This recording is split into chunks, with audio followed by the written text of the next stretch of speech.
Bien, jóvenes, bienvenidos a nuestra séptima sesión de Puntaje NEM. Como siempre, me presento, me llamo Tito Villar y espero poderles ayudar en todo lo que tenga que ver con las matemáticas del colegio, desde primero a cuarto medio. En el chat estaba viendo amigos que nos están saludando desde Bolivia, desde Perú, desde Colombia. Bienvenidos a todos ellos. Les recuerdo a ustedes que en Chile tenemos una prueba muy importante para el ingreso a la universidad que se llama PSU.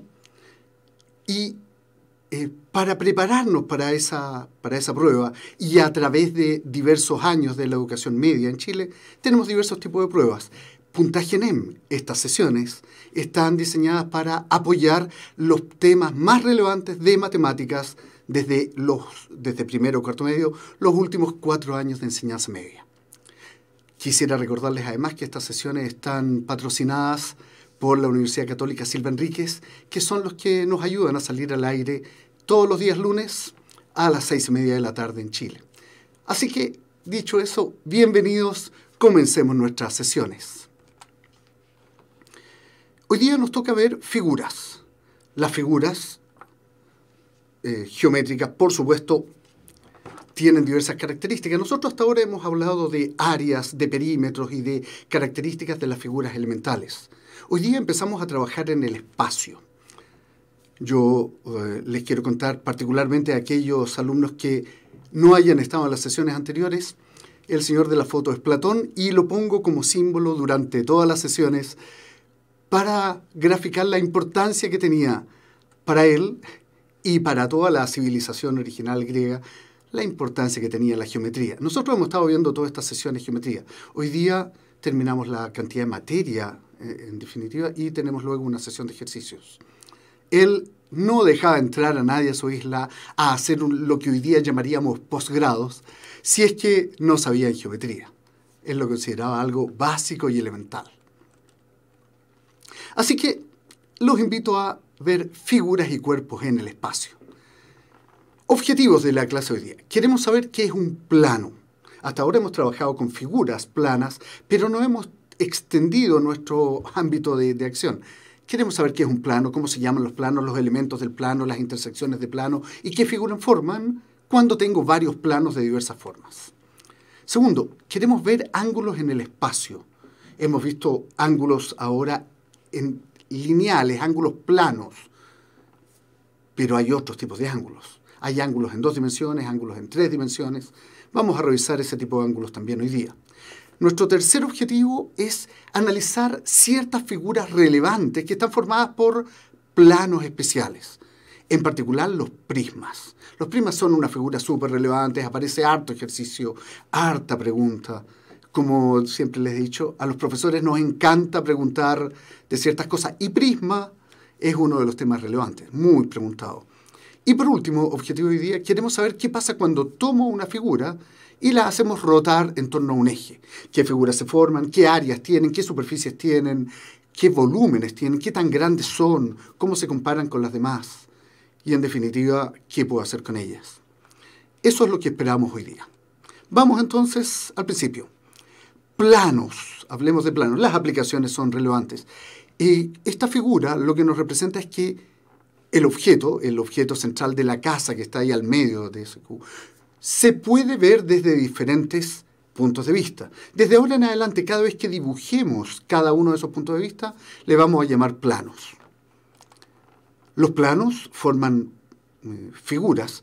Las formas que aparecen ahí son diversos volúmenes de figuras formados con pedacitos de plano recortados explícitamente para formar figuras específicas.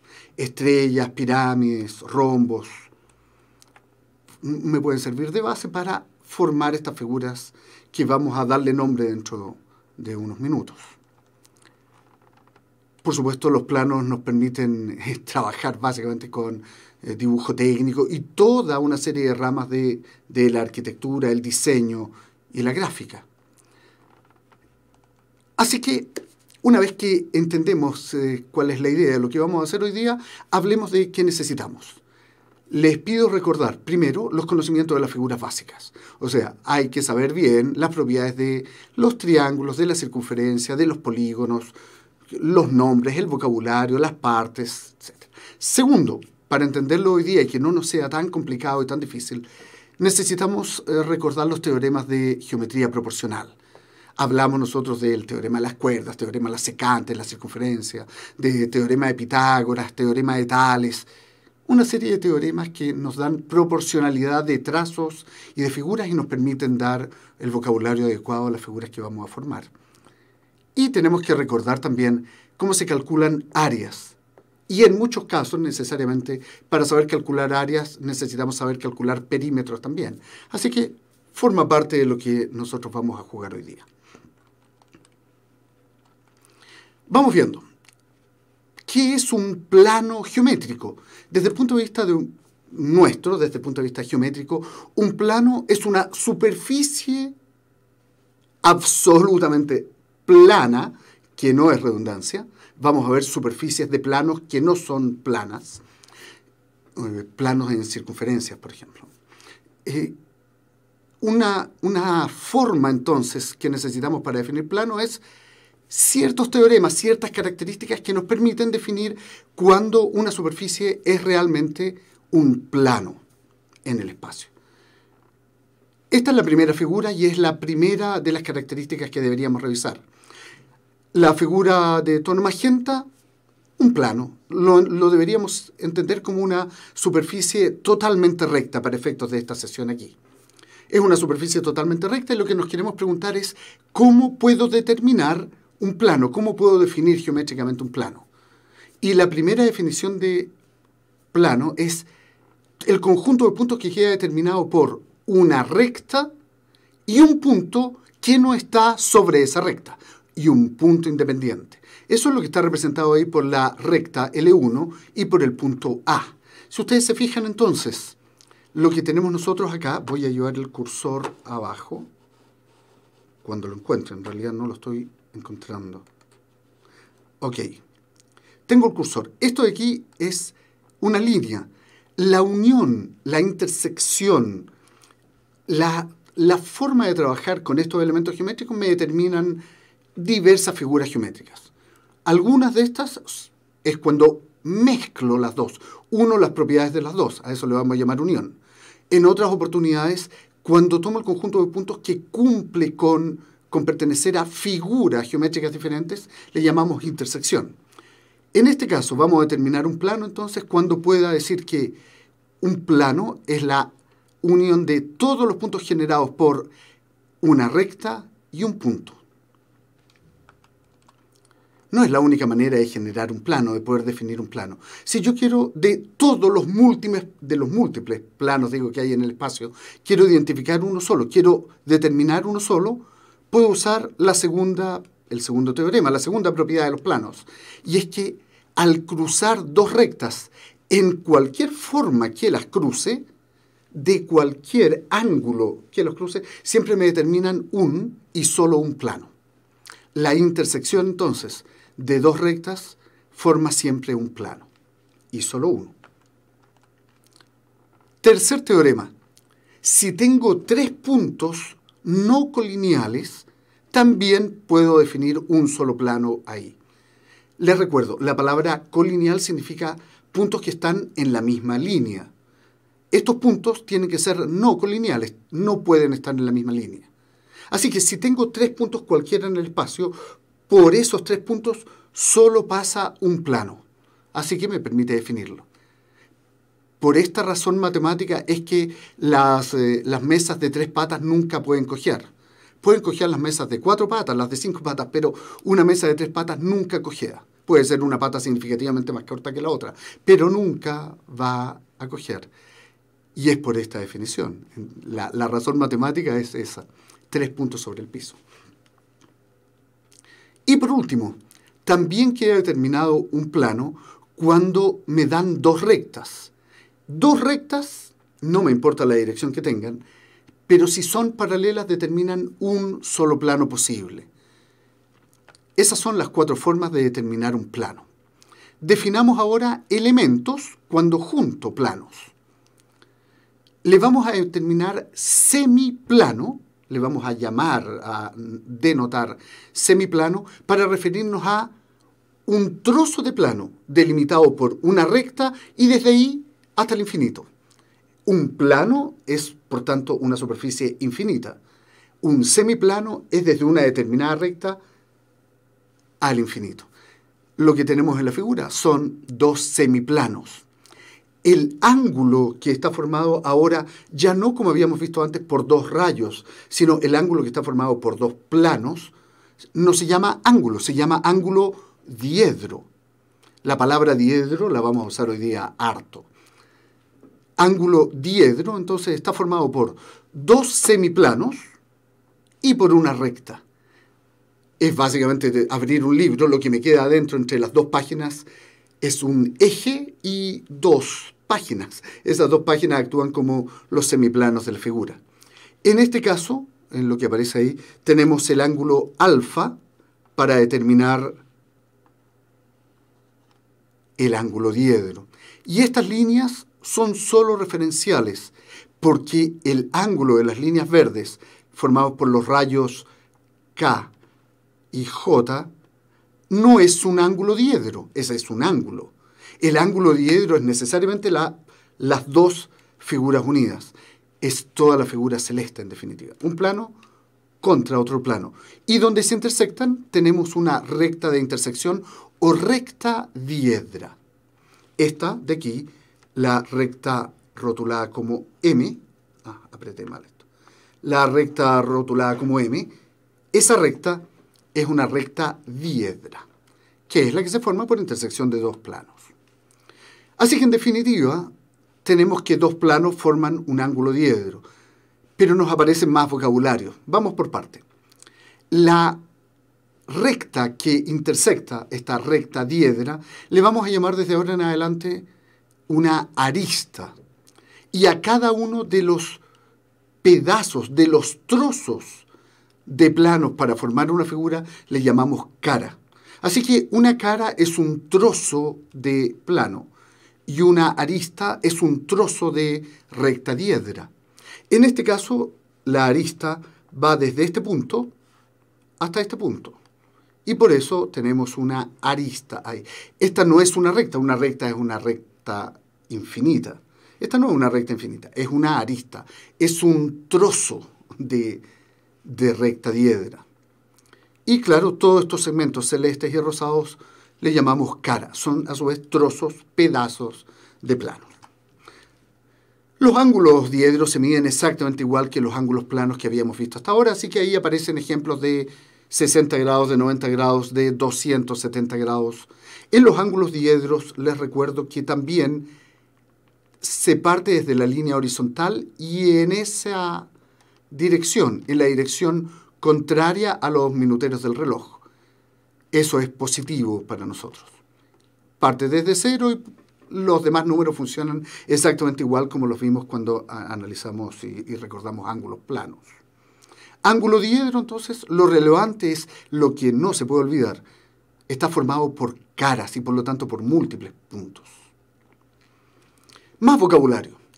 Cuando formo una figura creada, generada a partir de trozos de planos, tengo caras, ángulos, pero los ángulos aparecen de varias maneras. Fíjense, por favor, a esta altura ya reconocemos bien este ángulo de aquí. Estoy en esta parte, este es un ángulo diedro. En este caso, el ángulo formado por la base y una de las paredes, una de las caras verticales, es un ángulo diedro. Está formado solo por dos caras. Pero fíjense acá, por favor, este punto que está aquí se llama vértice. Todas estas esquinas de esta cajita le llamamos vértice, como ustedes saben bien. Pero en cada vértice hay un ángulo poliédrico. Es decir, en este caso, un ángulo poliédrico está formado por tres rayos y por tres caras. Un ángulo poliédrico no es lo mismo entonces que un ángulo diedro y no es lo mismo que simplemente un ángulo. El vocabulario es diferente. Así que me refiero a ángulos, nos vamos a referir a ángulos diedro y luego a ángulos poliédricos. definimos diagonal de una figura como esta al trazo que va desde vértices opuestos. Así que una diagonal acá va a formarse en la parte interna de la figura. Tipos de ángulos entonces que debemos saber reconocer. Primero, lo que sabíamos desde siempre, un ángulo plano o superficial. Cuando tenemos un ángulo formado por dos rayos, un vértice y está contenido todo en lo que ahora sabemos que es un plano.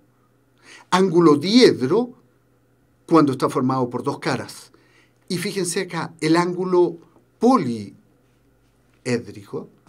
le vamos a llamar desde ahora en adelante ángulo sólido. Y forma todo este pedazo de esfera que está acá. Fíjense que todo esto es un ángulo. Afortunadamente porque a veces es difícil imaginárselos en el espacio, no entran ni en la PSU, ni en la CIMSE, ni en las pruebas regulares de educación media. Pero necesitamos saber, y es importante saber reconocerlo. Así que desde ahora en adelante me basta con que sepamos que los ángulos no tienen por qué ser planos, pueden estar formados por dos caras, pero también pueden estar formados por tres caras. En ese caso es un ángulo poliédrico, repito una vez más, y le podemos llamar un ángulo sólido. Hablemos de ciertas figuras especiales. Vamos a hablar desde ahora en adelante de poliedros para referenciar a cualquier cuerpo geométrico. Cuerpo, ya no solo una figura, ya no solo un dibujo, hablamos de cuerpo geométrico, que esté generado por a lo menos 4 polígonos.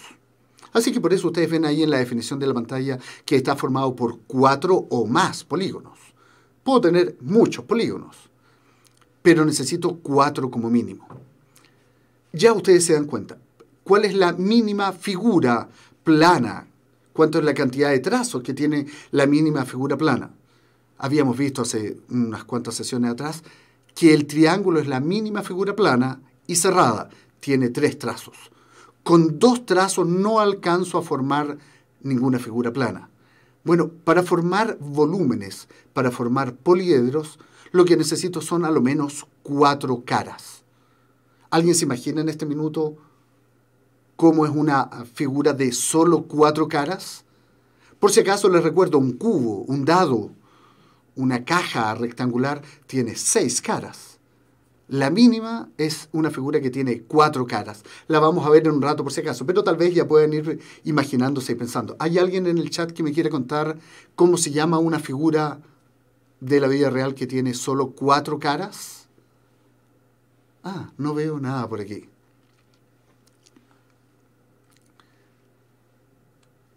Bien, poliedro entonces. Recordemos el vocabulario, la línea azul se llama arista. La línea que va desde un punto a otro, de un vértice a otro, entonces, es un trazo, un pedazo de una recta infinita que se llama recta poliédrica. A cada uno de estos puntos, intersecciones de caras y de aristas, le llamamos vértice, y a cada trozo de plano le llamamos cara. Eso es lo que aparece ahí. Pues bien, ya me imagino que ustedes intuyen, o si no lo recuerdan del colegio, los tipos de poliedros se dividen de muchas maneras diferentes. Tenemos poliedros regulares y poliedros irregulares, de la misma manera que habíamos visto antes figuras geométricas como paralelogramos, etc., que habían regulares y además figuras irregulares, completamente diferentes entre sí. Vamos a definir. Un poliedro regular es, primero, una figura que está formada de muchas caras. Poliedro, vamos a tener ahí muchas caras. Pero además, si es un poliedro regular, significa que todas sus caras son iguales. Esa figura que aparece ahí entonces a la izquierda es un poliedro regular porque cada una de esas caras es un pentágono. Y todos esos pentágonos justo en esa figura resultan ser iguales. Así que le vamos a llamar un poliedro regular. El de la derecha es un poliedro irregular. Sus caras no son iguales. En particular, analicemos. Fíjense, por favor. Esta cara de aquí, que va entre este y este vértice, le voy a poner nombre, entre el vértice A, B y C, es un triángulo, claro. Acá también al final tengo otro triángulo. Hay dos caras triangulares. Hay otras caras que son rectangulares. Incluso esta cara de acá abajo podría ser un cuadrado. Así que tengo cuadrados, triángulos, rectángulos en un poliedro irregular. Por eso es irregular. Si fueran todas las caras iguales, le tengo que llamar poliedro regular. Veamos algunos casos de poliedros irregulares frecuentes. Esa pirámide de la izquierda es un poliedro irregular. Incluso aunque los 5 triángulos que se ven arriba sean iguales entre sí, la base no es otro triángulo. Por lo tanto, ese no es una figura regular. Para que fuera una pirámide regular, tendría que tener las 3 caras triangulares arriba iguales y la base también igual. En este caso, es una pirámide irregular, un poliedro irregular. Equivalente, exactamente el mismo razonamiento, es con la figura que está a la derecha, que le vamos a llamar prisma. Está formada por varios rectángulos, pero la base inferior y la base de arriba, la base superior, no son rectángulos, son hexágonos, así que no es un poliedro regular. Entonces tengo definiciones de poliedro regular y poliedros irregulares. Por supuesto, la gran cantidad de preguntas van asociadas a poliedros regulares, que es donde se dan más teoremas, donde se dan más características. Y por lo tanto, la mayor frecuencia de preguntas va con figuras regulares. Veamos algunas de las figuras que aparecen aquí. Les vamos a dar nombre. Dependiendo del número de caras, le ponemos nombres. Usamos los mismos prefijos griegos que usamos antes para los polígonos. ¿Recuerdan cuando tenía un polígono de 4 lados? Le llamaba cuadrilátero, 4 lados. Y si tenía 5 lados, hablaba de penta, para hablar de un pentágono. Si tenía 6 lados, hexágono. Y 10 lados, decágono. Y 20 lados, icógono. Veamos lo que aparece aquí. La primera figura, esta figura que está acá, la figura número 1, es un tetraedro. Tiene 4 lados. Si ustedes se fijan, 3 lados son triángulos y además tiene una base acá. Si esa base es otro triángulo y además es exactamente igual a los otros 3 triángulos, vamos a hablar de un tetraedro regular. El mismo concepto se aplica para todas las figuras. Veamos esta de acá. Esta tiene 8 lados. Es una especie de pirámide por arriba y una pirámide por abajo. Se llama octaedro. El cubo, que vemos acá a la derecha y que es una de las figuras más usadas para las preguntas, como digo, en estos temas, en realidad es un hexaedro. Un hexaedro es cualquier figura que tenga 6 lados. Una caja de fósforos, por ejemplo, una caja de cigarrillos, es también un hexaedro. Pero cuando todas las caras son iguales, va a ser un hexaedro regular. El caso del cubo es una figura especial. Todas sus caras son iguales, todos son cuadrados, todos son iguales entre sí. Así que un cubo en realidad es un hexaedro regular. En las preguntas nos encanta a los profes usar esa terminología, hexaedro regular. Y a veces los alumnos no se acuerdan que eso es simplemente un cubo, 6 caras, todas iguales entre sí. Por favor, recordarlo. Las de abajo. La figura roja que aparece aquí al final es un icosaedro. Icosaedro significa 20 caras. Esto acá ha parecido una pelota de fútbol un tanto rústica. Tiene 12 lados, es un dodecaedro. Así que los prefijos ya los conocen. Si aparece un pentaedro o un hexaedro o un heptaedro, deberíamos asumir que son 5 lados, 6 lados y 7 lados respectivamente. Veamos poliedros regulares. Lo que aparecen aquí son poliedros regulares. El primero es una figura que tiene 4 lados, es un tetraedro. Es una pirámide, pero la base de esta pirámide no es como las pirámides de Egipto que tienen una base cuadrada y 4 triángulos por caras. Esta pirámide es una pirámide de base triangular. Así que tal como me puso alguien ahí en el chat, hay pirámides de diverso tipo. Hay pirámides de base triangular de pirámides de base cuadrangular, pirámides de base pentagonal, etc. Esta de aquí es una pirámide que tengo con 4 caras, por lo tanto es un tetraedro. Si lo desarmo aquí, me quedan 4 triángulos equivalentes entre sí. Así que es una figura regular. Estoy marcando 4 triángulos que resultan ser iguales entre sí. En términos prácticos, si uno recorta un trozo de papel de esa manera, lo dobla, va a formar la pirámide que está ahí. Todas estas figuritas en blanco y negro son el equivalente a el recorte de la figura si la tomo y la desarmo en sus caras.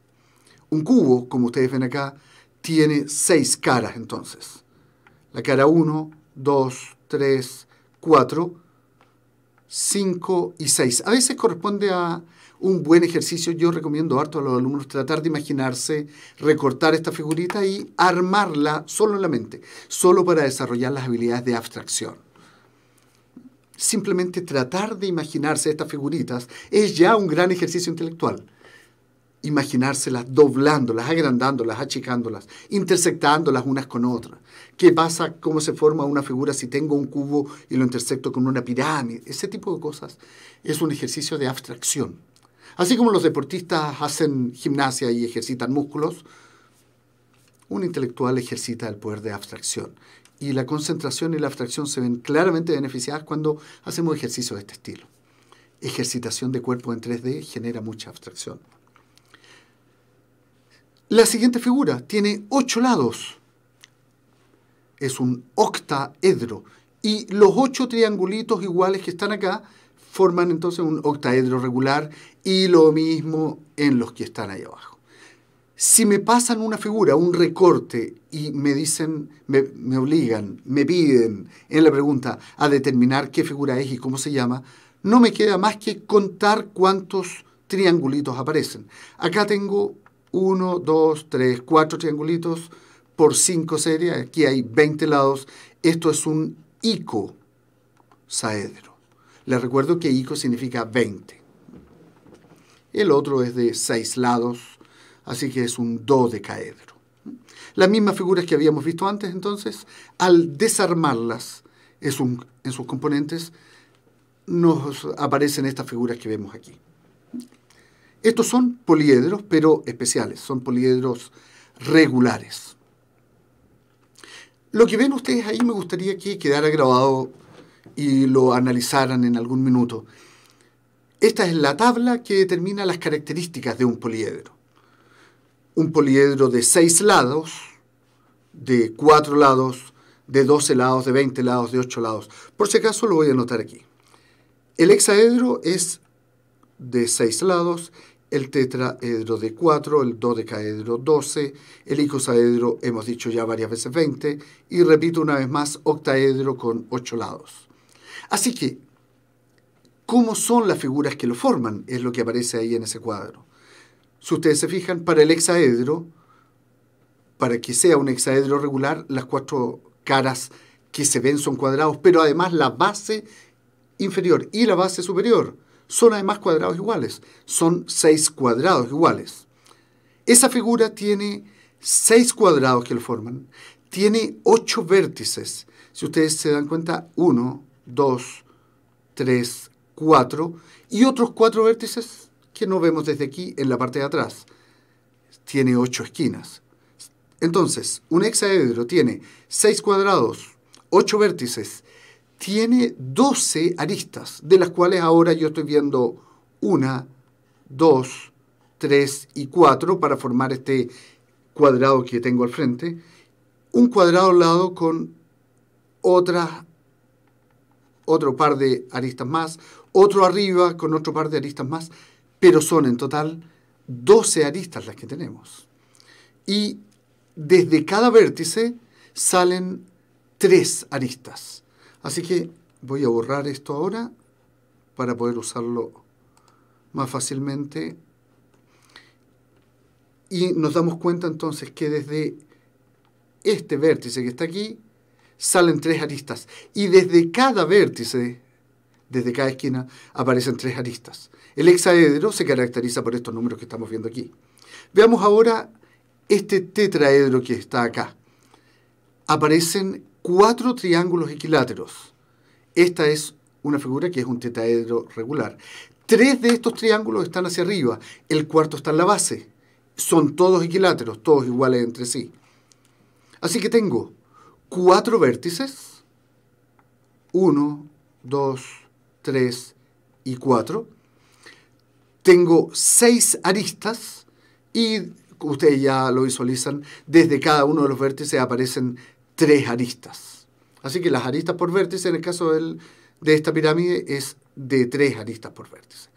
Lo que ustedes ven son los números simétricos para las otras figuras. Cuando tengo 12 lados, tengo en realidad 12 pentágonos regulares, hay 20 vértices ahí, hay 30 aristas y de cada una de las aristas también aparecen de cada uno de los vértices, quise decir, aparecen 3 aristas. En el caso del icosaedro, 20 triángulos equiláteros. En el caso del octaedro, tengo 8 triángulos equiláteros para formarlo. Una anécdota al margen. Uno de los cortes clásicos de las piedras, de las joyas, de los diamantes específicamente, es de a 20 caras. Es un icosaedro. Y claro, son carísimos. Entonces, dependiendo de cómo los vemos y en qué ángulo los vemos, podemos necesitar saber reconocer las caras que lo forman. Así que aquí está explícito el cuerpo, son los mismos cuerpos de la diapositiva anterior, pero aquí nos aparece la cara que lo forma, para que podamos reconocer más fácilmente la figura, el volumen completo y la cara que le da origen. Así que aquí tengo las mismas pirámides anteriores. Fíjense ahora aparece segmentado la arista que no se ve desde este ángulo, pero ahí atrás hay una arista, forma un triángulo en la base y ese triángulo tiene esta forma que está acá. Todos estos triángulos son iguales al azul que aparece aquí. Está repetido en todas las caras. Hay que visualizarlo.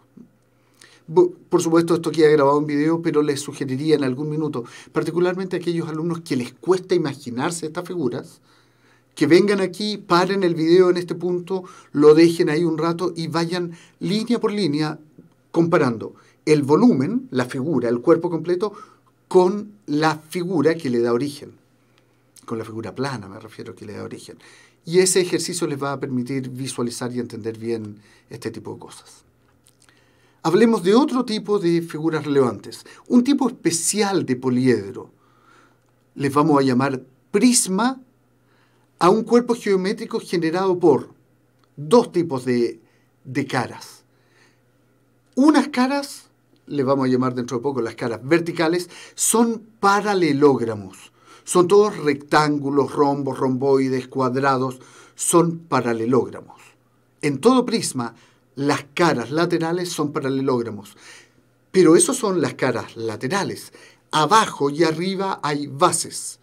Esas bases pueden que no sean paralelogramos, pero para que sea prisma tienen que ser iguales. Si el de arriba es un cuadrado, el de abajo tiene que ser cuadrado. Si el de arriba es pentágono, el de abajo tiene que ser pentágono y así. En este caso, entonces, reconozcamos. Tengo una figura formada por 5 caras laterales, más una base superior, más una base inferior. Así que tengo 5 caras y 2 bases. Esto es un prisma. En el caso del prisma, si ustedes se fijan, la base es un pentágono, tiene 5 lados. Así que tengo una figura de un prisma pentagonal. ¿Cómo le vamos a poner un nombre en un ratito? Veamos qué aparece en el chat, que estoy viendo algunos comentarios. Bien, aparte de los saludos, contesto por supuesto todos los saludos, Benjamín, Juan, Violeta, muchas gracias por saludar. Jason, Margot, Sofía, Fanny Minanga, no, Fanani Manga. Gracias por participar, me costó pronunciar tu nickname. Margot, muchas gracias por jugar el juego con nosotros. En realidad, estaba viendo preguntas. Isa Vélez pregunta cuál es el apotema.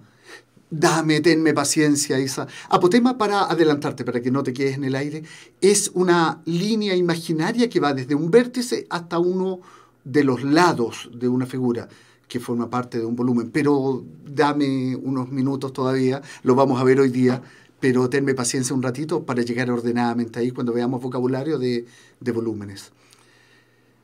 Que Juan Zapata nos dice, y hay que tener en cuenta que el prisma lo podemos encontrar también de costado, con la cara lateral como base, pero siempre es lo mismo. Sí, Juan, exactamente, podemos tomar este prisma, gracias por recordarnos eso. Efectivamente, podemos tomar el prisma y ponerlo acostado, solo que aunque esté acostado, esas caras siguen llamándose caras laterales y no bases, por definición de prisma. Pero claramente estás diciendo tú todo lo correcto. Un prisma puede estar vertical, acostado, para arriba, para abajo, en ángulo, en diagonales, por supuesto. Pero los nombres los vamos a conservar. Y Daniel nos pregunta, ¿cuál es la apotema? Es lo mismo que nos preguntaba Isa. Por favor, tú también, Daniel, tenme paciencia un ratito. Déjenme seguir clasificando prismas entonces. Habíamos visto que prismas son poliedros. Está claro. Pero poliedros en que sus caras nunca van a ser regulares porque tenemos ciertas caras laterales, tenemos una base inferior y una base superior. Bueno, además debemos clasificar los prismas según su eje vertical.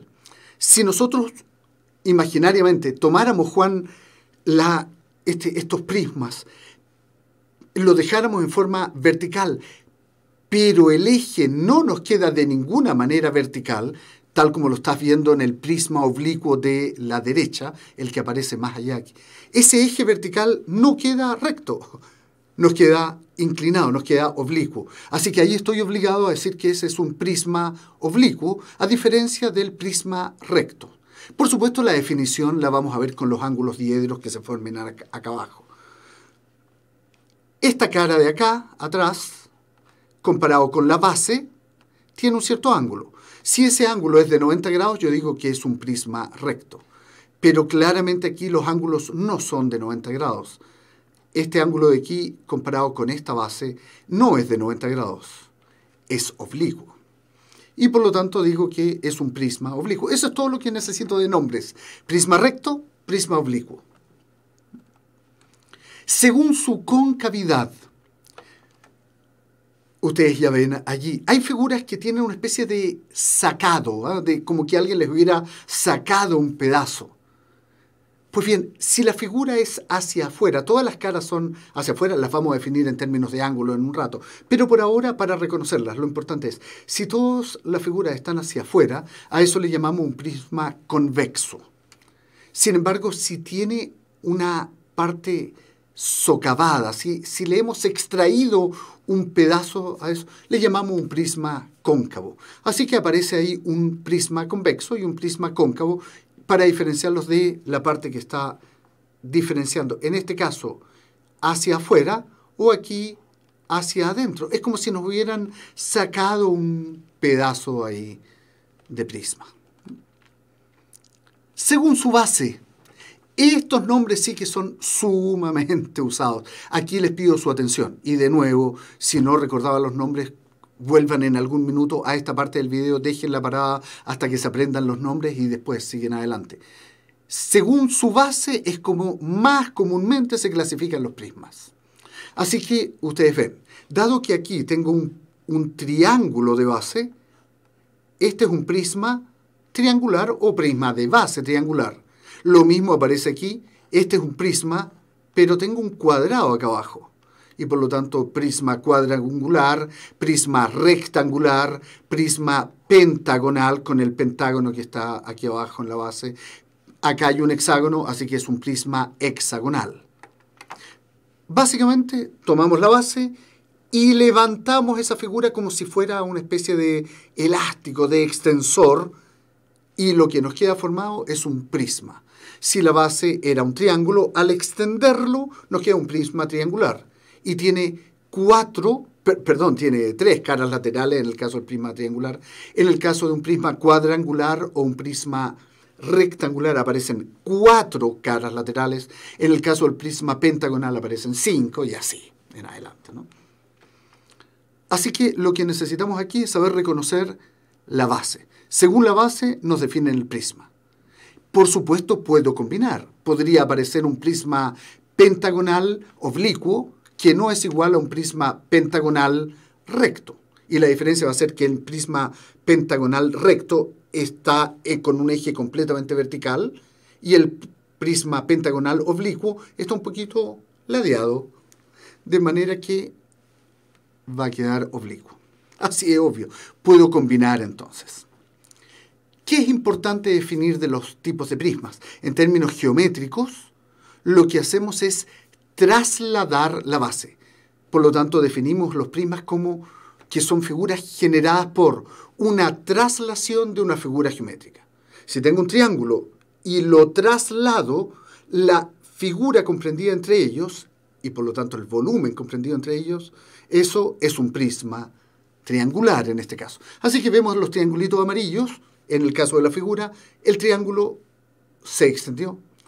En el caso del pentágono rosado, es un pentágono, y por lo tanto eso es un prisma pentagonal y además está oblicuo. Y la última figura del hexágono verde es un prisma hexagonal, pero recto. Y además, todos ellos son convexos. Así que si nos obligaran a poner un apellido completo, el nombre completo de cada estas figuras, tendría que decir que es el primero, un prisma triangular. Si ese triángulo es recto, además regular. Además es, dije, recto, por lo tanto no oblicuo, es convexo y por lo tanto no cóncavo. Siguiente tema. Nos quedó, Wirk León nos dice, nos quedó como la Torre de Pisa. Tienes razón, Wirk. Claro, debía haberlo puesto de ejemplo. La próxima vez que me toque hacer esto, voy a recordarte a ti, voy a usar el ejemplo de la Torre de Pisa como un buen ejemplo de un prisma oblicuo. Qué buen ejemplo, me encantó. De hecho, la próxima vez que lo haga voy a buscar una foto de la Torre de Pisa para ponerlo. Te lo agradezco mucho.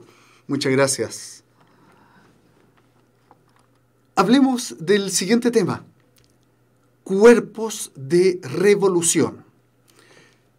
Este cuerpo es, a diferencia de los prismas que son generados cuando tengo una figura y la desplazo y la traslado entonces, y lo que me queda al medio resultó ser un prisma, en un cuerpo de revolución se define, queda formado por unas características especiales. Tomo una figura, esa figura la debo hacer rotar en torno a un eje y lo que me queda, la figura formada por la rotación, por la revolución, eso es un cuerpo de revolución.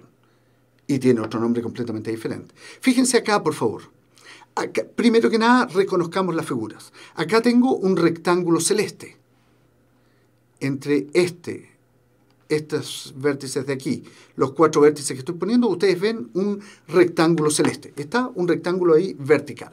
Si ese rectángulo lo hacemos girar en torno al eje que está dibujado aquí, en esta parte,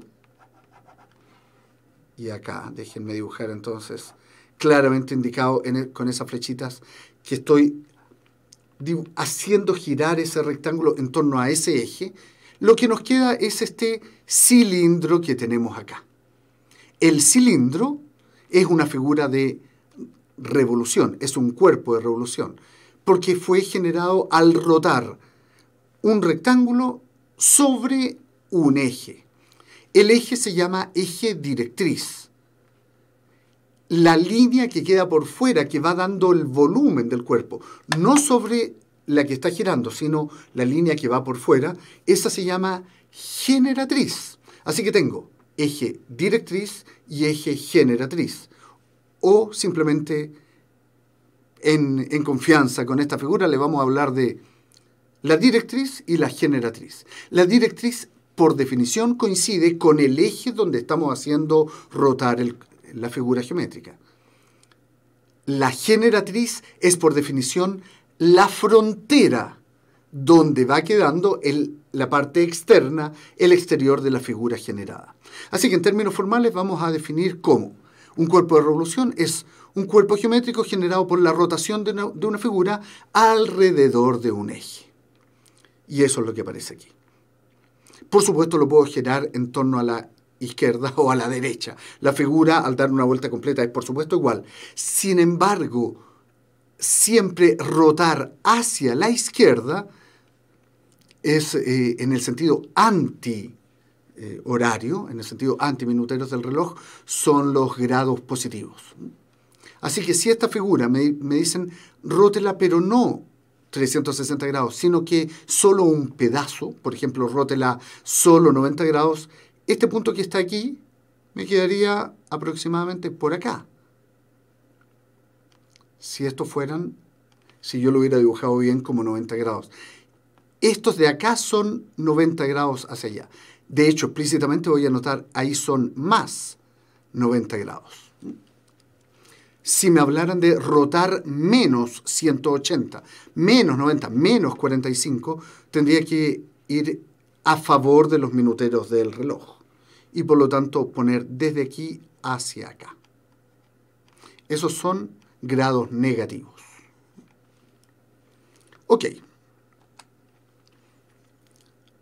Dependiendo, por supuesto, de la figura que genere el cuerpo en rotación, de la generatriz, la forma, la figura, me genera cuerpos, volúmenes completamente diferentes entre sí. Cuando tengo un rectángulo como el de la primera figura y lo hacemos rotar, tal como vimos recién, a eso le vamos a llamar desde ahora en adelante cilindro, como ustedes lo conocen bien. Un cono, por el contrario, es una generatriz inclinada. Esto era la generatriz aquí, esta línea. Desde este vértice, desde el vértice A hasta el vértice B, era la generatriz en el cilindro. Aquí, el vértice A está en esta posición, el vértice B está acá, y esta línea de aquí es la generatriz. Está inclinada. Al rotar esta línea inclinada sobre sí mismo, lo que me genera es un cono. La figura generatriz, la forma geométrica que me generó el cono, es, como ustedes ven, un triángulo rectángulo en este caso. Aquí está el rectángulo y por lo tanto, al girar ese triángulo rectángulo me aparece un cono. Algo muy preguntado también en las pruebas es cómo se forma una esfera. Y la esfera es tomar un círculo o un semicírculo y hacerlo rotar. Acá tengo un semicírculo y lo hago rotar. La generatriz aquí, en el caso de la esfera, puede ser múltiple. Fíjense, por favor, si yo tomo desde este vértice, desde el vértice A hasta el vértice B, esta figura, y la hago girar describiendo este semicírculo que está acá, por lo tanto, si hago girar el arco AB en torno al eje, se me genera una esfera. Estoy hablando de una rotación vertical. Pero fíjense también que si tomara este semicírculo, el semicírculo que aquí está horizontal, desde el vértice C, D, en torno al eje CD, también me aparece una esfera. En este caso estoy hablando de una rotación ahora horizontal. Así que me podría decir que voy a rotar el arco CD. Fíjense, estoy dibujando una línea curva encima, ahí dice arco CD. Lo voy a rotar sobre el eje CD. Y el eje CD es un trazo. Es un trazo que va desde este punto hasta este otro punto. Es una línea horizontal, un diámetro del círculo central. Así que nombres a considerar los que usamos siempre en la vida diaria. Cilindro, cono y esfera. Y son definitivamente las figuras más repetidas. Hablemos de nombres entonces. Este triángulo, voy a ver la figura de la derecha. Este triángulo que me generó al rotar el cono de la figura Está formado a su vez por partes. Ese triángulo tiene una altura.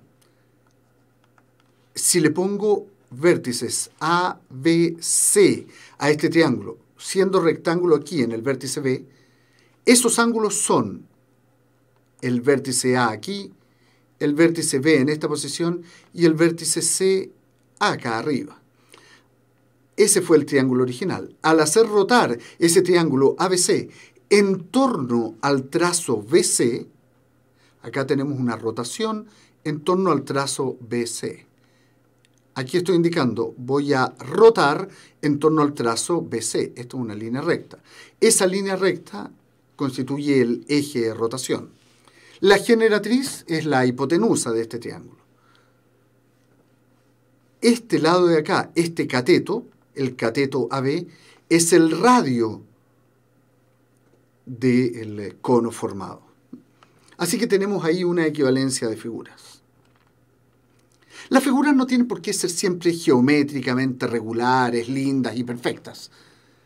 Podría generarse cuerpos en rotación, cuerpos en revolución, con líneas, con figuras que no sean cerradas, incluso con figuras que no sean planas. Fíjense aquí, por ejemplo, figura número 1, la primera, la de la izquierda. La generatriz aquí es una línea y no una figura. Acá va desde A hasta B. Es una figura curva. Aquí traté de dibujar B. La figura que va desde el vértice A hasta el vértice B, esta línea naranja que está aquí, esa también al hacerla rotar en torno al eje me genera una figura. Esta especie de florero que está aquí, un cilindro irregular. Pero lo más importante aquí es que conceptualmente, fíjense por favor, acá no hay una figura completa, no hay una figura plana y cerrada. No es una figura así la que está generando este cuerpo en revolución. No es una figura de esa forma, un espejo cóncavo, por ejemplo. No, acá es solo la línea AB. Y por lo tanto, esta figura, al rotar, me queda una figura hueca. No es un área la que está rotando, es solamente una línea. Y por lo tanto, solo me queda una figura completamente hueca. En el caso del cilindro y del triángulo que habíamos visto en la diapositiva anterior, queda un sólido, queda todo lleno. En este caso queda un florero vacío por dentro. Por una parte. Concepto 1, entonces, no tiene por qué ser una figura plana y cerrada. Puede que no lo sea. Puede ser simplemente una línea que da origen a eso. Segundo, puede que sea una figura plana y cerrada, pero no tiene por qué ser regular. Fíjense aquí esta figura. No tiene nombre, es simplemente un polígono con proporciones específicas, pero lo relevante es que al hacerla rotar, esta figura sí tiene superficie. Lo que estoy achurando, la parte rosada, como ustedes ven, es la superficie. Es una figura plana y cerrada que al rotar me genera esto aquí, que es una botella. Esta botella es sólida. Esto de acá es hueco. No tiene base superior y tampoco tiene base inferior. Este de aquí sí. Esta línea original que estaba aquí y esta línea original que está acá sí me determinan una base inferior y una base superior. Al hacerlas rotar, esto queda cerrado. Un volumen cerrado. Esto de acá es un volumen hueco.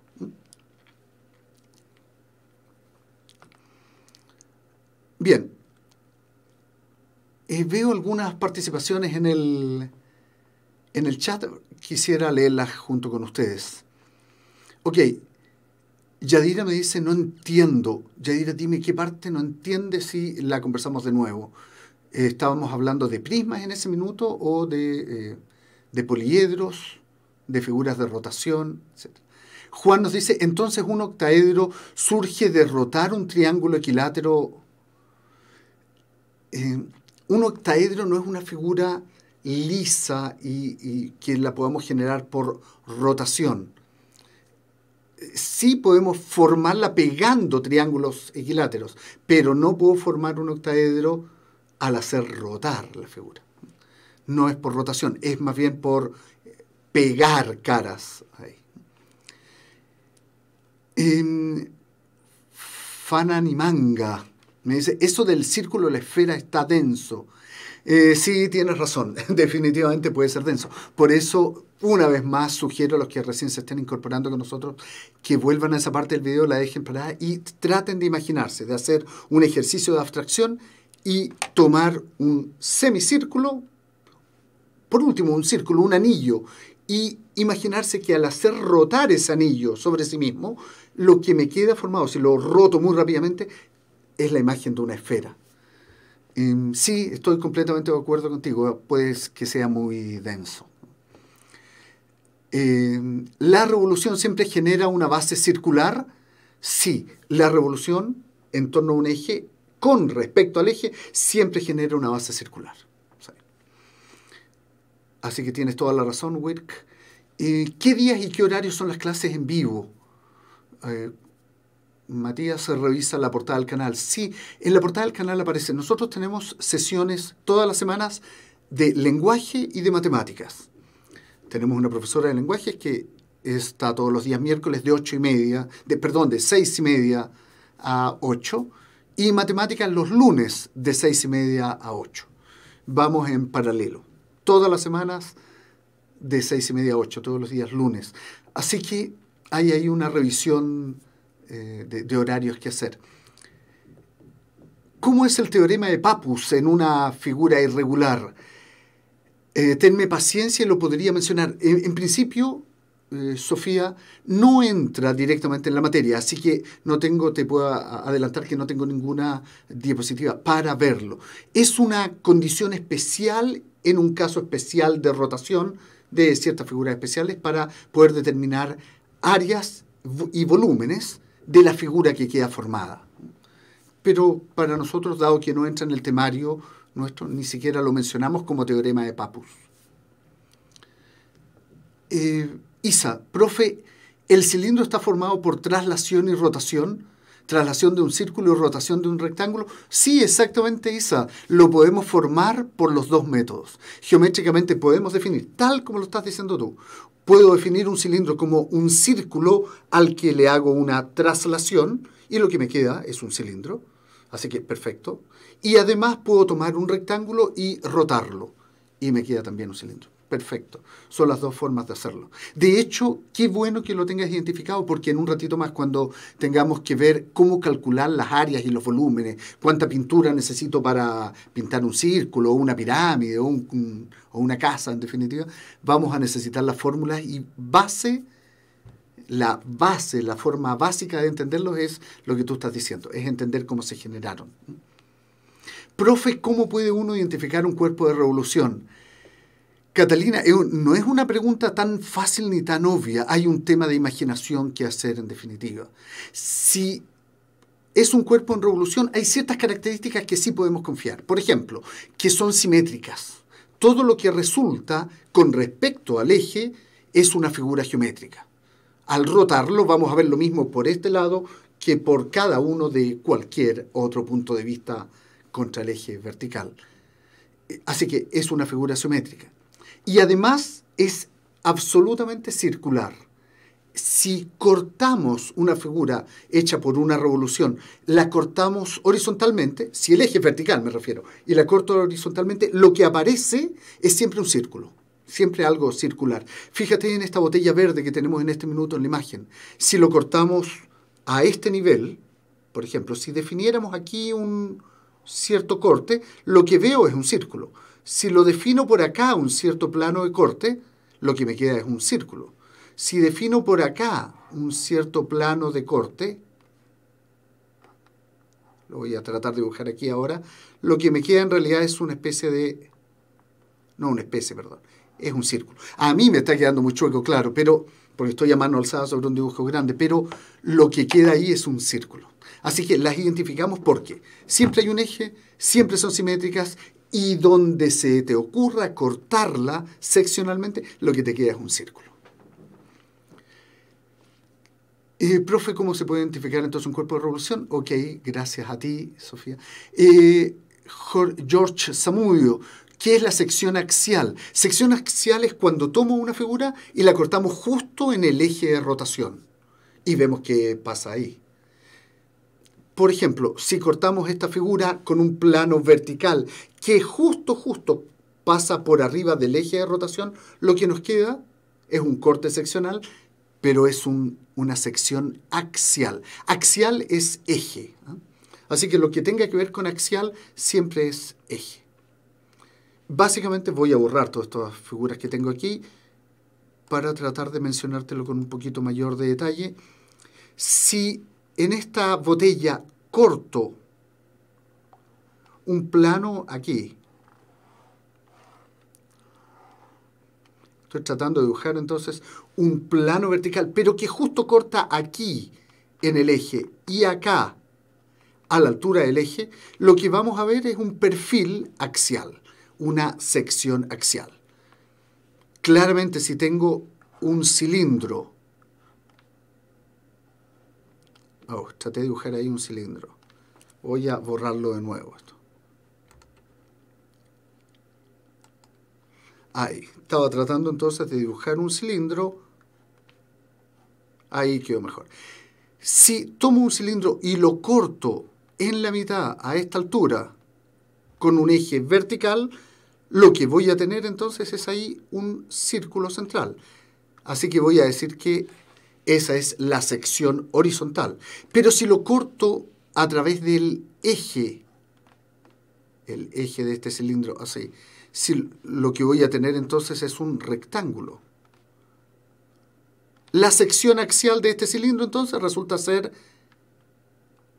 un rectángulo. El eje había pasado por aquí originalmente. Ok, ahora sí entendí lo del círculo de la esfera. Gracias a ti. Dígame qué dimensión es. Todo lo que estamos viendo ahora son en 3 dimensiones. Todos estos objetos generados al rotar. Emanuel, estoy dirigiéndome a ti. Al rotar una figura, Emanuel, lo que generamos siempre es algo que tiene largo, ancho y alto. Tiene 3 dimensiones. Así que siempre tiene 3 dimensiones esto. Michael, gracias por su paciencia. Pues no hay ni un problema, me encanta esto. Gracias a ti por jugar el juego conmigo, preguntar y apoyar estas sesiones. Espero que les sirva. Lo único que queremos los profes, en realidad, nos sentimos realizados cuando los alumnos aprenden y entienden todo esto. Y le aplican y suben sus montajes después, suben sus notas, etc. Pasemos a un tema un poco más árido. Lo mismo que teníamos recién, pero ahora vamos a tener que meterle numeritos y fórmulas. Quiero identificar 2 cosas. Primero, cuando tengo el cilindro, hay 2 parámetros que vamos a tener que aprender a calcular. Uno es, por ejemplo, si necesitara pintarlo por fuera, ¿cuánta pintura necesito? ¿Cuánto superficie necesito cubrir? En un cilindro tengo el cilindro, propiamente tal, una base arriba y la base abajo. Por lo tanto, necesito pintar todas las caras laterales, las infinitas caras laterales que tiene un cilindro, más la base de arriba y la base de abajo. En el caso del cono, tengo un círculo que pintar abajo, una sola base. Arriba no hay base superior, termina en punta. Necesito cubrir con pintura, necesito calcular la superficie, el área de toda la figura formada ahí. En la esfera lo mismo. Si necesito calcular el área, lo que se está refiriendo es calcular cuánta superficie tiene la esfera completa. Las fórmulas que aparecen ahí son las fórmulas para calcular áreas, la superficie de cada una de estas figuras. Por supuesto, tenemos infinitas figuras posibles de calcular. Cada figura, cada florero, cada adorno, cada cosa que ustedes estén viendo ahora en su entorno, tiene su propia forma, su propia geometría y tiene, por supuesto, su propia superficie. En las preguntas asociadas a la universidad y en las preguntas de los ramos de colegio, con estas 3 figuras tenemos más que suficiente. Asegurémonos de saber estas figuras básicas que son las que más problemas dan. Los cuadrados, los rectángulos los vamos a ver inmediatamente también, pero por último uno puede deducirlos más fácilmente. En cambio, estas tres figuras que están acá son complicadas de deducir. Y son muy frecuentes, así que hay que saberlas necesariamente. Vamos viendo. Habíamos quedado claros que un cilindro era un círculo, y ese círculo lo trasladé, lo desplacé hacia arriba, hasta que me quedó un cierto volumen entre dos bases circulares. Un tarro de conserva, en definitiva. ¿Cómo calculo la superficie de esa figura geométrica formada ahí?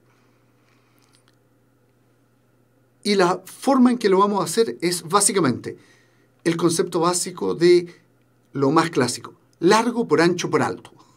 Para allá nos vamos a dirigir. Solo que en cada figura los altos, los largos, los anchos son diferentes. Así que vamos a tener que calcularlos de forma diferente. Partamos por el cilindro.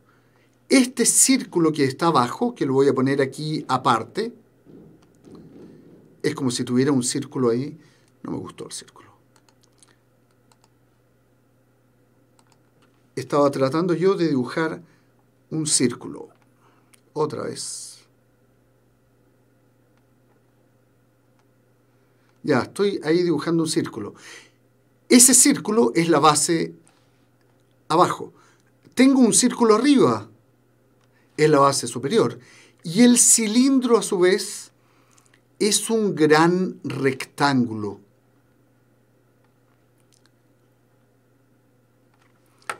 Básicamente lo que estoy diciendo es que si yo necesitara identificar cuánta superficie tiene ese cilindro, voy a desarmar este tarro de conservas vacío. La tapa es un círculo arriba. La base es una tapa, un círculo abajo.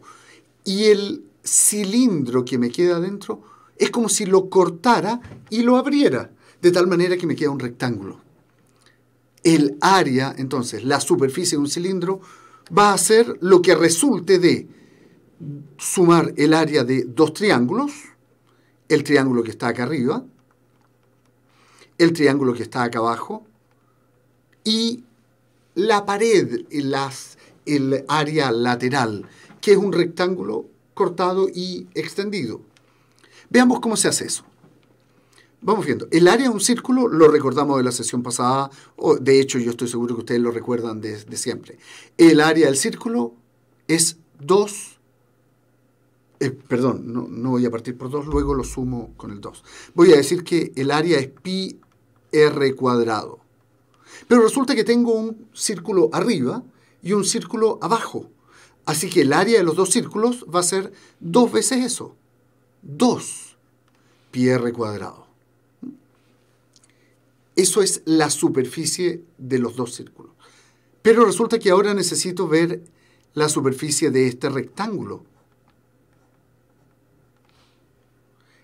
El área lateral, el área de ese rectángulo, es un rectángulo que tiene, le voy a llamar a esa altura h, tiene h centímetros de alto, el alto del tarro de conserva, y ese rectángulo es exactamente el perímetro de este círculo que está arriba.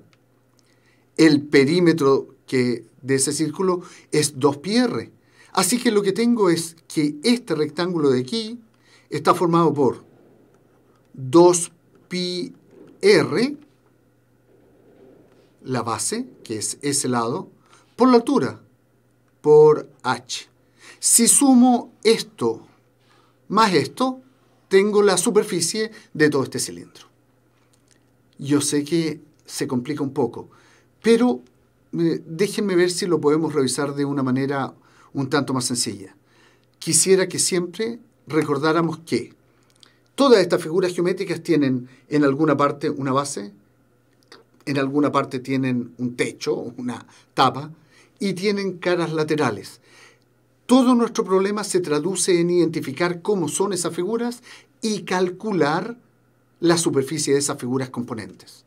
En el caso del cilindro, lo que hice fue tomar una cosa como un tarro de conserva, abrirlo y por lo tanto arriba me quedó un círculo, abajo, repito, me quedó otro círculo y la lata vertical, la cara lateral, es como si la cortáramos y la abriéramos, la extendiéramos. Lo que estaba en forma de cilindro, ahora lo extiendo y me queda un rectángulo. Lo que aparece aquí abajo entonces son ¿cuál es el área lateral? El área lateral es 2πrh. ¿Cuál es el área total? 2πrh más 2πr cuadrado, que al factorizar, sumar, restar, ustedes se van a dar cuenta que me puede quedar como 2πr por h más r. Pero lo relevante es haberla sabido generar. Y esto se generó como un círculo arriba, πr cuadrado. Un círculo abajo, otro πr cuadrado. Así que la suma de los dos círculos resultó ser un πr cuadrado arriba, un πr cuadrado abajo, 2πr cuadrado. Les pido recordar ciertas fórmulas. Si nos resulta complicado esto, simplemente la vieja recomendación de aprenderse algo de memoria, que yo coincido en que puede resultar sumamente aburrido y demoroso, pero si uno no lo sabe generar, lo puede aprender de memoria. La esfera es súper relevante. La superficie de una esfera, toda el área externa de una pelota, es 4πr cuadrado. Ese numerito sugiero aprendérselo. Le voy a poner una estrellita aquí para identificar que es muy relevante. Este número,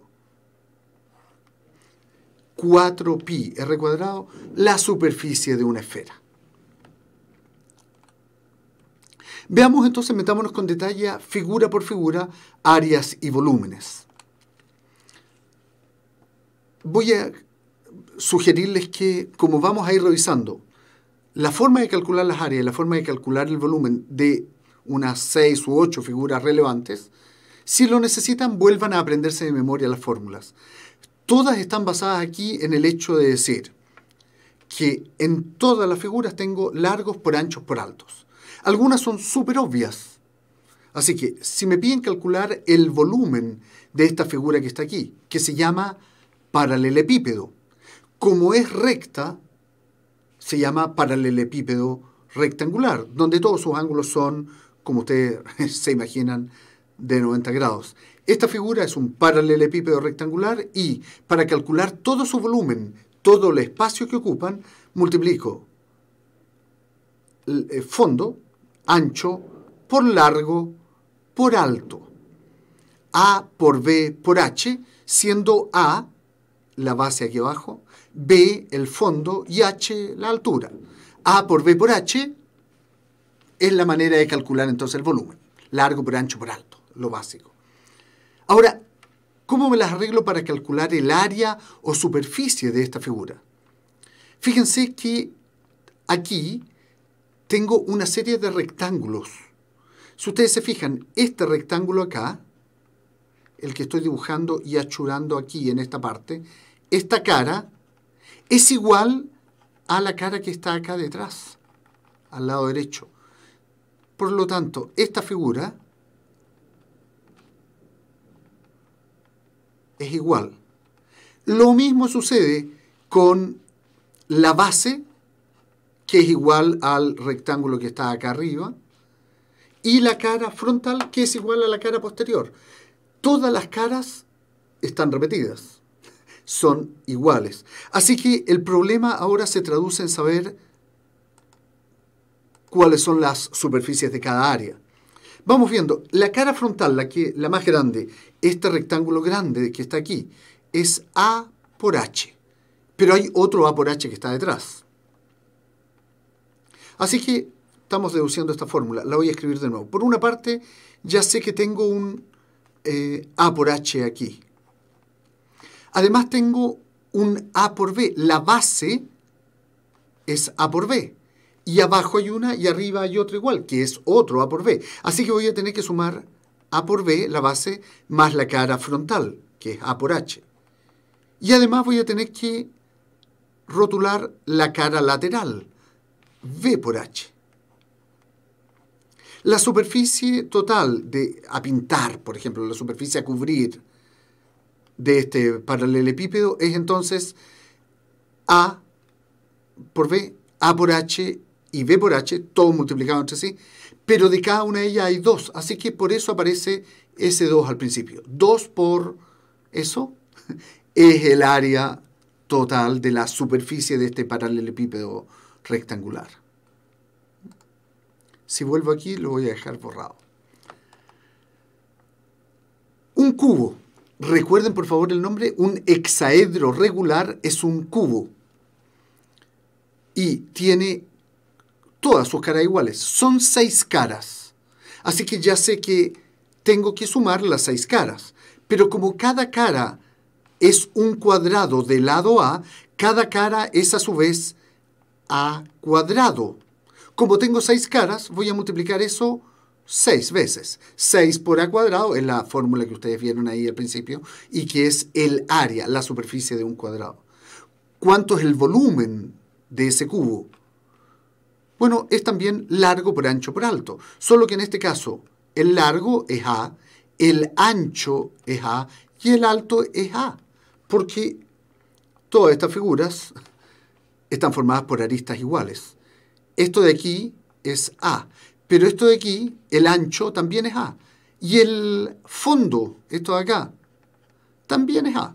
Así que me queda A, que es A cubo. Esa es la manera en que vamos a ir viendo la manera de encontrar áreas y volúmenes de cada una de estas figuras. Ya estamos llegando al final, así que quiero sugerir lo siguiente. Esto de acá es un prisma recto, pero además es rectangular.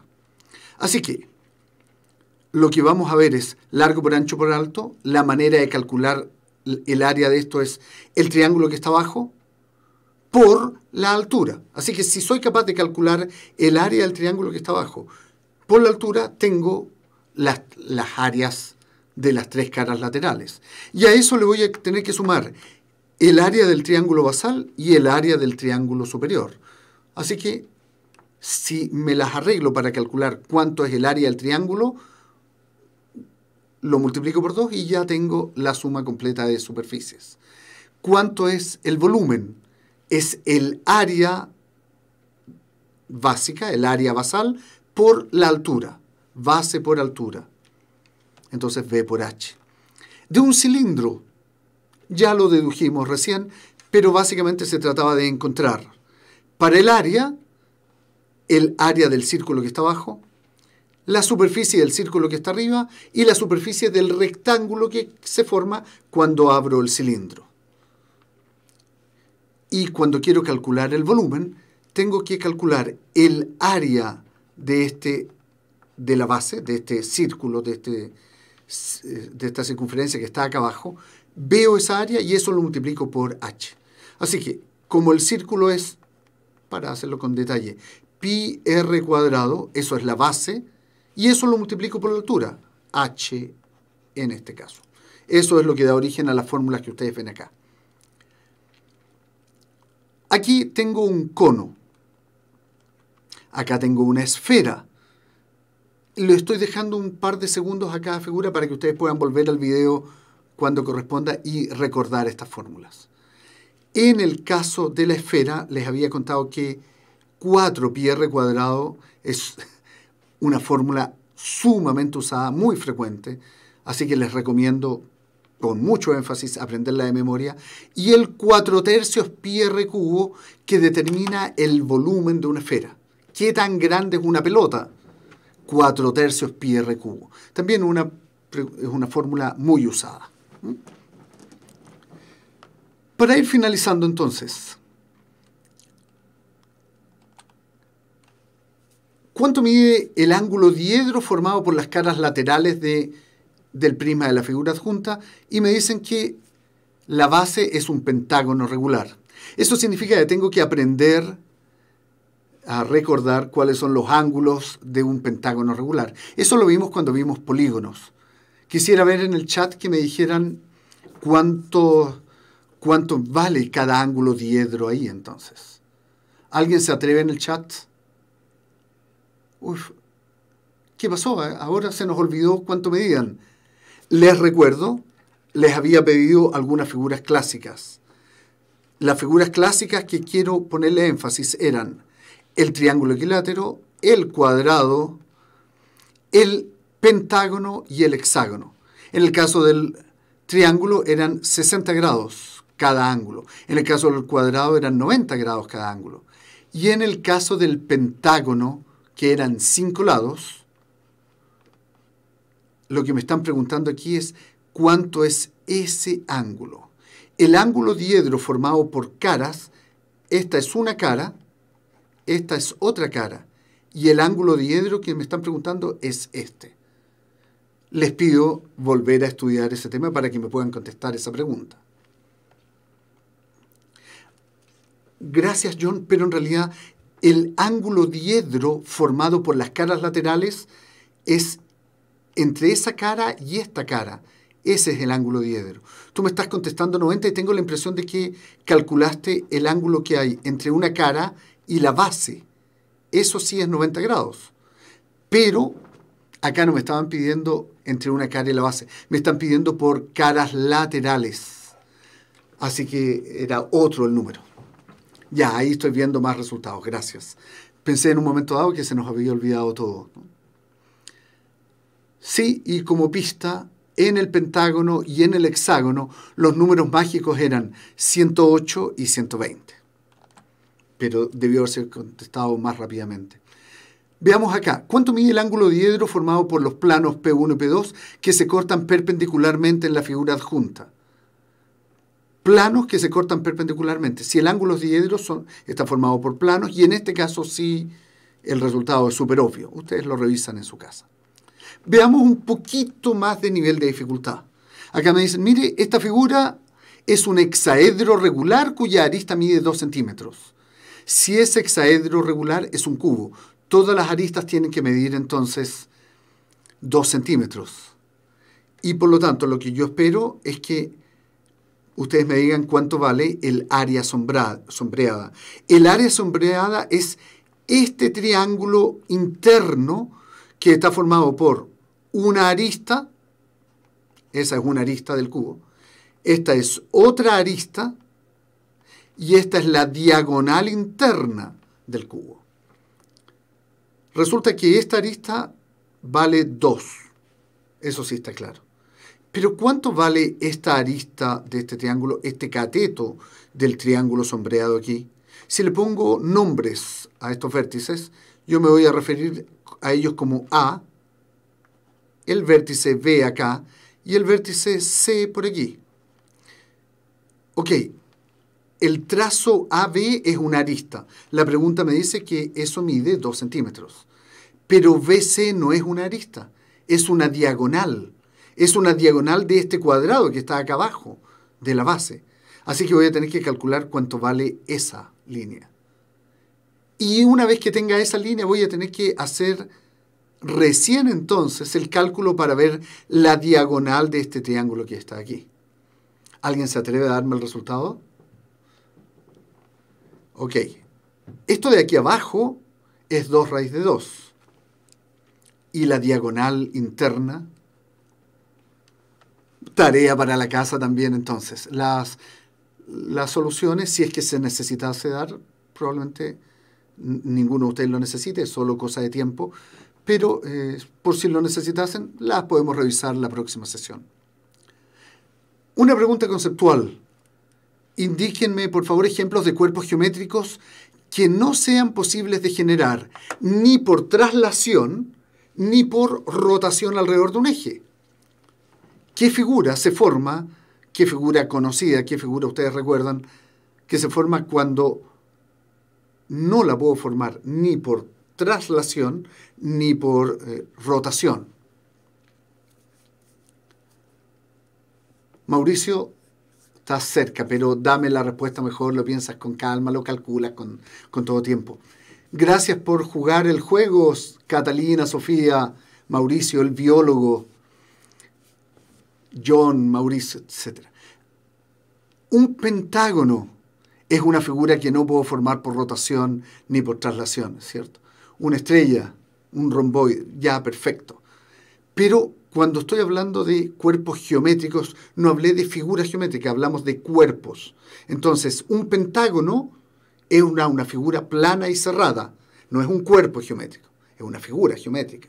Cuerpo es cuando tiene 3 dimensiones. Lo que estábamos preguntando aquí es, lo que pretende esta pregunta es tratar de hacer un ejercicio de imaginación y recordar qué figura se puede formar, pero que no me salga ni por traslación ni por rotación. Sino para la próxima semana. Voy a dejar acá el video también un segundo. Sí, ahí estamos mejor. John, un cubo. Eso sí, el romboide es una figura plana. Un icosaedro. Sí, Wilk. Exactamente, un icosaedro tampoco se puede formar ni por traslación ni por rotación. Bien. Todas las caras del hexaedro regular de la figura son congruentes.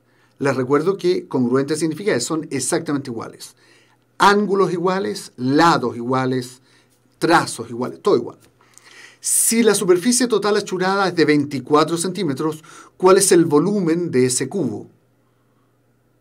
Considere, para efectos de cálculo, pi igual 3. Recuerden que pi es un número racional con infinita cantidad de decimales. Así que cuando decimos que pi es 3,14, en realidad estoy cometiendo un error. Pi es aproximadamente 3,14, pero no es 3,14. En algunas preguntas podrían pedirme pi como 3,14 y es muy común que para estos efectos y para pruebas de cálculo donde no nos permiten entrar con calculadora, nos piden considerar pi igual 3, un número redondo, y con eso solucionamos todo. Por si acaso, la pista en este caso es que, dado que es un cubo, tiene 6 caras iguales. Los 24 centímetros cuadrados de área achurada corresponden a 6 caras iguales. Así que cada cara tiene solo 6 centímetros cuadrados ahí de diferencia. Voy a tener que calcular el cuadrado y a ese cuadrado restarle la circunferencia interna. Tenemos que saber calcular áreas de cuadrado y áreas de circunferencias. Este cajón contiene 2 melones esféricos en una caja súper ajustada, tal como muestra esta figura. ¿Cuál es la superficie de los 2 melones? Acá no necesito calcular nada, consideren pi con el símbolo pi, sin necesidad de cálculo numérico. Lo que sí hay que entender que esto es una caja rectangular absolutamente ajustada. Las paredes están topando a las esferas internas, a los melones internos. Ok, más tarea para la casa. Hoy día les dejo harto para que lo tengan como revisar. Y si revisan después el video en su casa con tiempo, o las personas que no están ahora presentes y que nos siguen en el futuro, hagan sus tareas en la casa asociados a estos ejercicios también. Cada vez van con mayor nivel de dificultad. Esto de acá es un cilíndrico, un tubo cilíndrico, digo. Y en ese cilindro lleno de agua se sumerge un cubo. El tubo cilíndrico tiene 3 centímetros de radio, por tanto 6 de diámetro. Tiene 3 centímetros de radio. Y cuando se mete el cubo adentro, el agua sube 3 centímetros. Los 3 centímetros son desde aquí hasta acá. Esto sube 3 centímetros cuando metimos el cubo en el área. Entonces, ¿cuánto mide el cubo? Podríamos preguntar el área del cubo, el volumen del cubo, el área de uno de los cuadrados que lo componen. Hagan el ejercicio, recomiendo hacer el ejercicio completo. Área y volumen. Acá solo se pide la arista.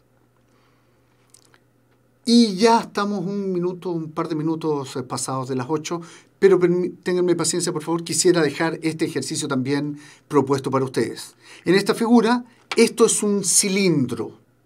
Este cilindro está hueco. Se le ha hecho un orificio axial, un orificio por toda su extensión, por todo el eje central.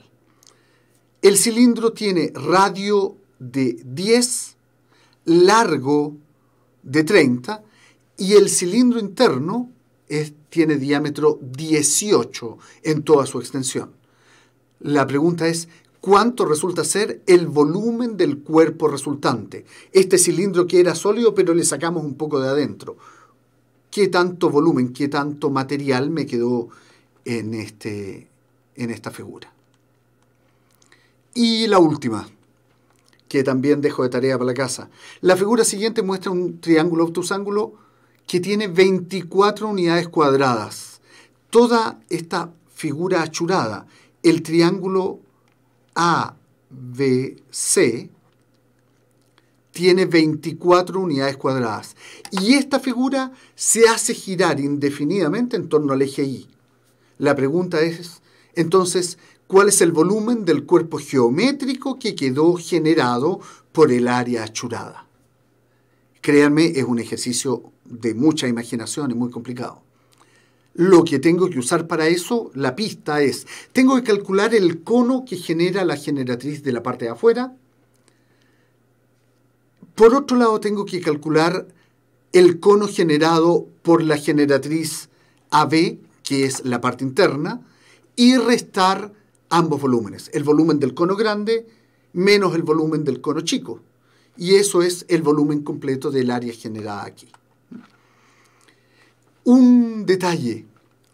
Quiero contestar la pregunta que no voy a alcanzar a hacerlo con tiempo. Quisiera aquí dibujar una pirámide. Esta trató de ser una pirámide de base rectangular. Ya sabemos lo de las aristas y vértices. Pues bien, a la persona que había preguntado antes, un apotema es la recta que va entre el vértice, entre el punto vértice de esta pirámide y el punto medio de esta arista. Siempre forman un ángulo, las apotemas con las aristas forman un ángulo recto, un ángulo de 90 grados. Esta línea de aquí, esa línea es lo que me habías preguntado antes como apotema.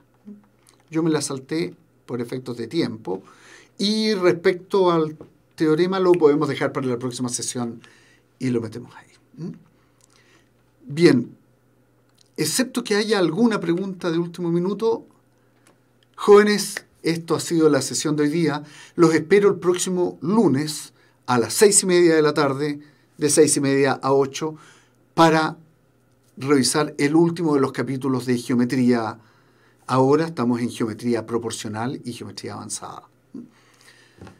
Ya, por si acaso, si alguno se incorporó hoy día por primera vez, tenemos grabados capítulos de geometría básica en 4 capítulos. Así que mi recomendación es ver toda la secuencia, por supuesto. Pasamos con eso toda la geometría que se ve en los 4 últimos años de la educación media en Chile, antes de la universidad. Un saludo a todos, muchas gracias por participar. Les recuerdo que puede aparecer una encuesta cada cierto tiempo y les recuerdo además que para nosotros, para los profes, es súper importante todas las sugerencias, todos los comentarios que hacen ustedes en el chat y todo tipo de recomendaciones son, por supuesto, por nosotros, por mí en particular, sumamente bienvenidas, así que se los agradecería mucho. Cualquier sugerencia, cualquier tema, cualquier pregunta, incluso que pudiéramos usar como ejercicio eventual, lo podemos revisar. Un saludo para todos y será hasta el próximo lunes a las 6:30 de la tarde. Gracias.